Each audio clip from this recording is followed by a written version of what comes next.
Good evening, everyone. Welcome to Biology Solutions with Surya Prakash. Today is a great day. Last time हम कर रहे थे frog की external morphology पे हमने दिया था, थोड़े से आज और करेक्टिव करेंगे। कल हमने किया था लास्ट, देखा जाए तो हेड तक हमने कंप्लीट किया था। तो without wasting any time let us start the next part. और नेक्स्ट पार्ट क्या आ जाता है हेड के बाद? The next part is trunk. Now trunk की अगर बात करें तो देखो, ट्रंक पोर्शन क्या है। हमने कहा था कि body is divided into head, trunk, neck and tail is absent. और कल जब हमने डायग्राम ड्रॉ की थी, अगर आपको याद हो, तो हमने क्या किया था कि हमने एक हल्का सा एक ओवरव्यू सा लिया था। और यहां पे अगर ये देखिए, ये हम एक हल्का सा व्यू ले लेते हैं ताकि आपको थोड़ा सा, ये लिम्स है, चलिए इसकी बात बाद में करेंगे। और यहाँ पे दूसरा लिम्ब बना लेते हैं। चलिए ये यहाँ पे आ गया। एंड दिस वन, जल्दी से एक स्ट्रक्चर कंप्लीट कर लेते हैं। देखो, अब यहाँ पर जब हम फ्रॉग की मॉर्फोलॉजी देखते हैं, समझने की कोशिश करते हैं। यहाँ टिम्पैनम आ गया। चलिए, बाकी तो खास हमने कुछ ऐसा, चलिए जल्दी से ये डॉर्सल मिड लाइन भी आ गई। जल्दी से स्ट्रक्चर, मतलब एक याद रखिए कि स्ट्रक्चर को इतनी जल्दी से ड्रॉ करना है ना, जल्दी हो जाए, क्योंकि हमने एक डायग्रामेटिक रिप्रेजेंटेशन ही देनी होती है। अब जब हम ट्रंक की बात करते हैं ना, देखिए हेड इसका डिस्टिंक्ट है, और अगर देखा जाए तो ट्रंक और हेड बिल्कुल अलग अलग दिखाई देते हैं। ये पोर्शन यहाँ से, अगर ये रिज जैसा जो आई के ऊपर दिखाई दे रहा है, इसके पीछे से ही पूरी ये ट्रंक पोर्शन है, अप टू कहाँ तक? Up to here, posterior end, जहां पर ये क्लोका नजर आ रही है। चलिए, ये green part which is cloaca. अब देखिए, यहां पर ट्रंक पे क्या है, आपको एक रिज जैसा दिखाई देगा, और वो रिज क्या है? This one. Now this ridge on the back of the trunk is known as dorsal hump. हम इसे क्या कहते हैं? डॉर्सल हम्प कहा जाता है। और ट्रंक के बिल्कुल पोस्टीरियर पोर्शन पर we have the frog has the cloaca. अब क्लोइका क्या है? देखो, क्लोइका हमने बड़ी बार बात की है, ये कॉमन स्पेस होती है, कॉमन एम्बर्चर है, जो देखिए देखा जाए तो दो बड़े इंपॉर्टेंट फंक्शन करता है। एक तो एक्सक्रीशन का फंक्शन, क्लोइका एक्सक्रीशन का एक फंक्शन करती है। दूसरा, ये discharge of reproductive products, discharge of reproductive products, like, अब वो कौन कौन से हैं? लाइक स्पर्म्स एंड ओवा, एग्स। आप देखो, हमने कल बात की थी कि देयर इज एम्प्लेक्सस, एक प्रोसीजर होता है, एक मैकेनिज्म है।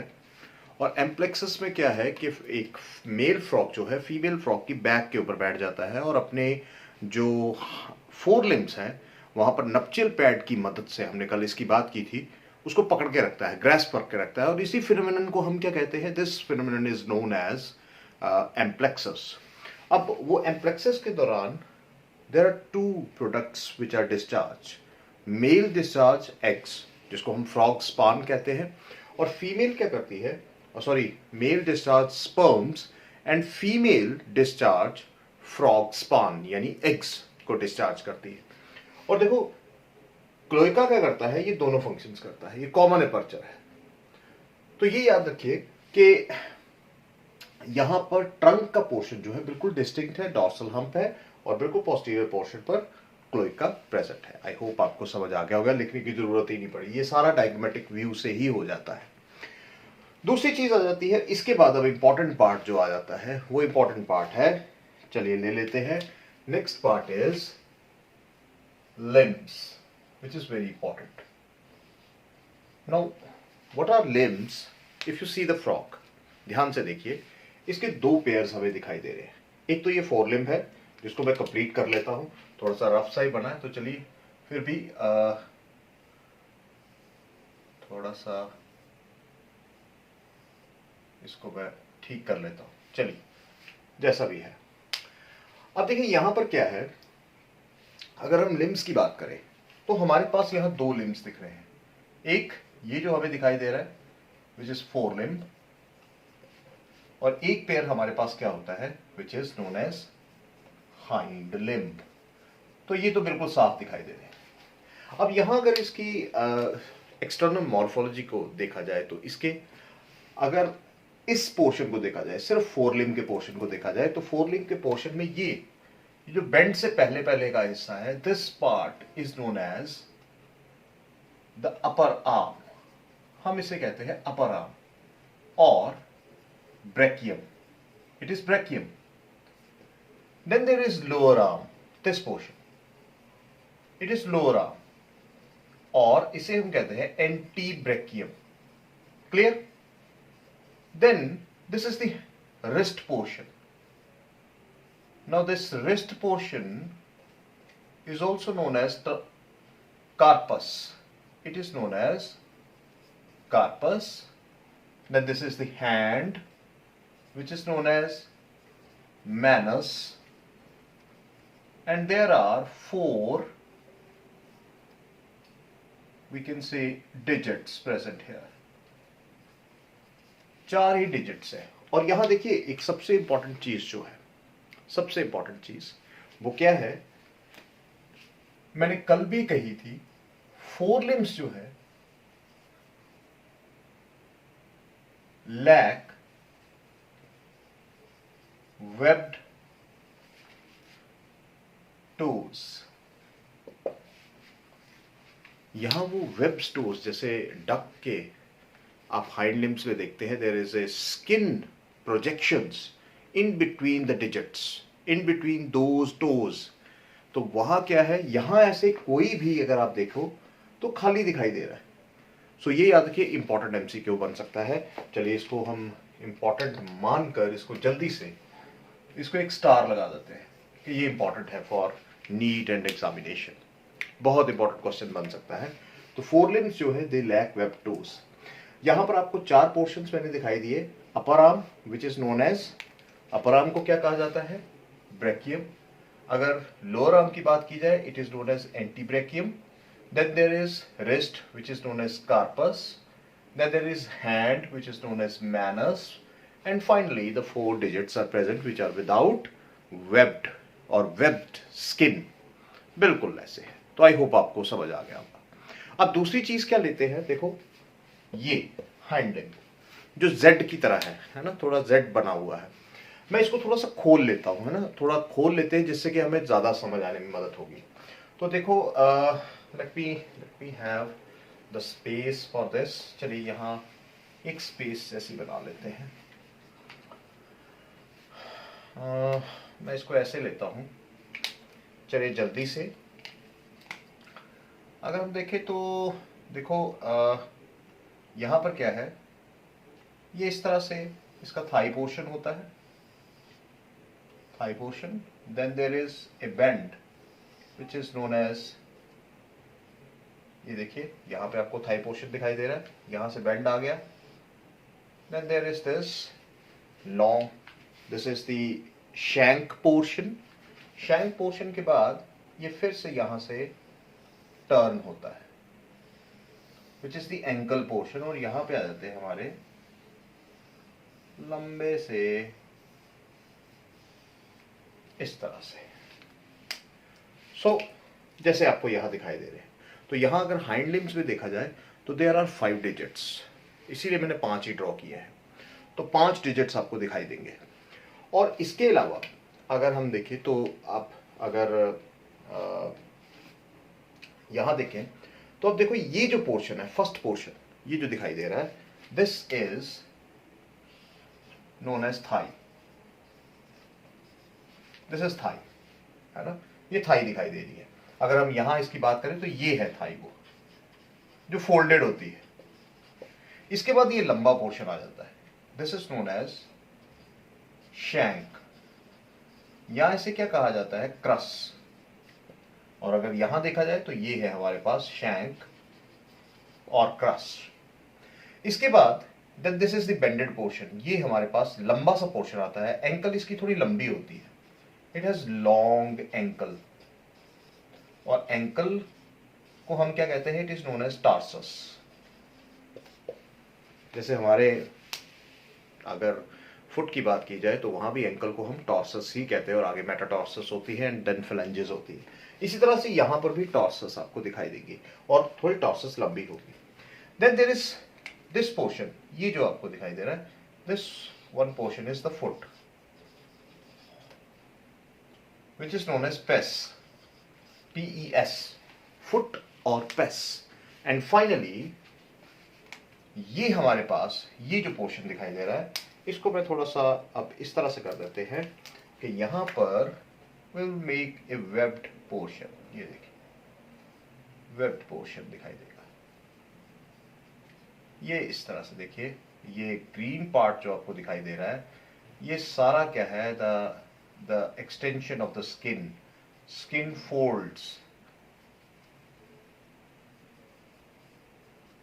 this is, ये देखिए यहां तक होता है। ये थोड़ा सा लंबाई बना देते हैं, ये इसी तरह से। तो बेसिकली देखिए, अगर आप यहां देखें तो ये क्या है? If you see here, this is webbed foot. Foot कैसा है? वेब्ड है, या हम ऐसा कह सकते हैं वेब्ड टोज कह देते हैं। तो हाइंड लिम्स में आपको क्लियर हो गया है ना? और अब क्या काम करेंगे हाइंड लिम्स? मैंने आपको वो भी कहा था कि जब हमने लोकोमोशन की बात की थी, हैबिट्स की बात की थी, और हमने कहा था कि करते क्या है, ये एक थ्रस्ट देते हैं। स्विमिंग में काम किसका होता है? स्विमिंग में मेनली काम ही सिर्फ हाइंड लिम्स का होता है। हाइंड लिम्स बेसिकली क्या करती हैं कि वो एक थ्रस्ट पैदा करती है, पुश पैदा करती है। फोर लिम्स का इतना स्विमिंग में कोई काम नहीं होता, लेकिन हाइंड लिम्स का बहुत बड़ा काम होता है। इसीलिए यहां पर अगर आप देखो तो यही एक कारण है कि हाइंड लिम्स जो हैं दे हेल्प इन स्विमिंग। चलिए यहां लिख देते हैं कि hind limbs possess webbed toes, और कितने होते हैं? These are 5 in number and they help in swimming। देखिए इंपॉर्टेंट पार्ट आ गया, ये भी हम स्टार लगा देते हैं, तो इंपॉर्टेंट चीज आ गई। क्लियर है? और मुझे लगता है कि ये एनफ है, अब हमारे एनफ बहुत है। अब इसके बाद हम ले लेते हैं नेक्स्ट, अब पोर्शन ले लेते हैं। चलिए अब इस डायग्राम को भी मिटा देते हैं, क्योंकि अब डायग्राम आगे पता नहीं, अब देखते हैं। चलो उसके बाद आ जाता है हमारा नेक्स्ट जो पोर्शन आ जाता है। नेक्स्ट पोर्शन है हमारा सेक्सुअल डाइमॉर्फिज्म। अब देखो, मैंने वही कहा ना, एक्सटर्नल मॉर्फोलॉजी को थोड़ा सा स्टडी कर लेते हैं, फिर फ्रॉग के जो फिजियोलॉजिकल स्ट्रक्चर्स है या फिजियोलॉजी है वो पढ़ने में आसानी हो जाएगी। तो जब हम फ्रॉग की बात करते हैं तो फ्रॉग में देखो, अब आता है, मैंने पॉइंट कहा, सेक्सुअल डाइमॉर्फिज्म। देखिए सेक्सुअल डाइमॉर्फिज्म में अब मेल एंड फीमेल की पहचान क्या है, मेल और फीमेल की पहचान क्या है, ये देखना जरूरी है। इसी को सेक्सुअल डाइमॉर्फिज्म कहते हैं, है ना? दो फ्रॉग हमें दिखाई दे रहे, अब हमें नहीं पता कि ये मेल है या फीमेल है, तो हम कैसे पहचानेंगे? देखो, जितने भी मेल्स होते हैं, याद रखिएगा, ये डार्कल कलर के होते हैं, ठीक है? स्मॉल होते हैं एंड स्लिमर होते हैं देन द फीमेल्स। और जितनी भी फीमेल्स होती हैं ये लाइटर कलर की होती हैं, लार्ज होती हैं, स्टाउट होती है। देखिए, तो यहीं पर हमें सबसे बड़ी एक चीज दिखाई देती है। दूसरी चीज जो एक सबसे बड़ी पहचान है सेक्सुअल डाइमॉर्फिज्म की, जो बड़ा ही इंपॉर्टेंट है, मैं इसको इंपॉर्टेंट स्टार अनदर। देखो, मेल्स की पहचान है, क्या पहचान है? कल के लेक्चर में ये चीज कही गई थी, वोकल सैक्स, जो बेसिकली जिनमें एयर भरती है। हम इसके रेस्पिरेशन में पढ़ेंगे ये क्या होता है, क्रोकिंग साउंड जिसको कहते हैं। तो क्रोकिंग साउंड जो है वोकल सैक्स की वजह से, vocal sacs are only present the males, और फीमेल्स में क्या है, females lack vocal sacs. Important point, ये सेक्सुअल डायमॉर्फिज्म है, सिंपल सा, कोई ज्यादा कुछ नहीं। आगे बढ़ते हैं। अब हम ले लेते हैं एक और पॉइंट जो थोड़ा सा एक हमें जानना जरूरी है, एंडोस्केलेटन। अब सिलोम तो प्रेजेंट ही है ना, सिलोम तो प्रेजेंट ही है। अगर एनसीईआरटी में देखा जाए तो पहली लाइन ही यही लिखी गई है कि body cavity consist of all the body organs, है ना, चाहे वो रिप्रोडक्टिव है, चाहे वो सर्कुलेटरी हैं, या डाइजेस्टिव है, रेस्पिरेटरी हैं, वो सारे नर्वस सिस्टम है, सारे बॉडी कैविटीज में प्रेजेंट है। पेरिकार्डियल कैविटी होती है हार्ट के लिए, तो वो मुझे लगता है सिलोम प्रेजेंट है, ट्रू बॉडी कैविटी है ना, पेरिटोरियम लेयर होती है। तो यहाँ हम बात करते हैं कि एंडोस्केलेटन की, जो मुझे लग रहा है कि आपको बतानी चाहिए। देखो एंडोस्केलेटन में क्या है, अब एंडोस्केलेटन में अगर आप ध्यान दें तो इसका एंडोस्केलेटन जो है ना वो पार्शियली बोनी है and partially cartilaginous. It is cartilaginous, important, clear. अब उसके बाद बड़ी ही hard cartilages, calcified cartilages are also present, are also present, very hard, calcified cartilage काफी सख्त होती है। इसके अलावा देखिए स्कल डाइकोंडलिक है, यानी इसके पास क्या है, दो, there are two occipital condyles, जो बेसिकली एटलस वर्टिब्रा इन्हीं में आर्टिकुलेट होती है, इन्हीं दो ऑक्सीपिटल कॉन्डाइल्स में आर्टिकुलेट होती है। फर्स्ट वर्टिब्रा है तो इसी तरह से ऑक्सीपिटल कॉन्डाइल्स में इस तरह से हुक्स की तरह फिट हो जाती है। So there are two occipital condyle, means skull is dicondylic. Then उसके बाद अगर एंडोस्केलेटन की बात की जाए ना, तो एंडोस्केलेटन दो तरह का है यहाँ पर, मैमल्स की तरह ही, एक्सियल भी है एंड अपेंडिकुलर भी है। देखिए मैं सिंपल सी बात बता दूं कि एक्सियल स्केलेटन क्या होता है, जो which lies along the longitudinal axis of the body, simple सी बात है, which lies along longitudinal axis of the body. और जो अपेंडिकुलर है, it lies along transverse axis of the body. जैसे अब देखिए एक्सियल स्केलेटन में क्या एग्जांपल दे सकते हैं। देखिए एग्जांपल अगर देखें तो एक्सियल स्केलेटन में हम कह सकते हैं जैसे स्कल, वर्टिब्रल कॉलम, ये क्या है, ये क्या है, हमारे एक्सियल स्केलेटन है, फ्रॉग के केस में भी और हमारे केस में भी। फ्रॉग के केस में देखा जाए तो स्कल और वर्टिब्रल कॉलम जो है वो एक्सियल स्केलेटन का हिस्सा आते हैं। और जब हम अपेंडिकुलर स्केलेटन की बात करते हैं तो यहां पर क्या आ जाते हैं, limbs and girdles,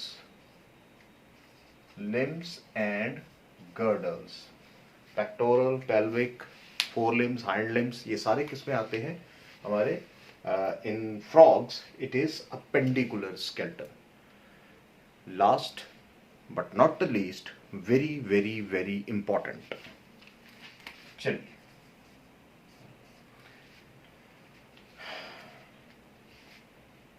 no exoskeleton structures are present. No exoskeleton is present.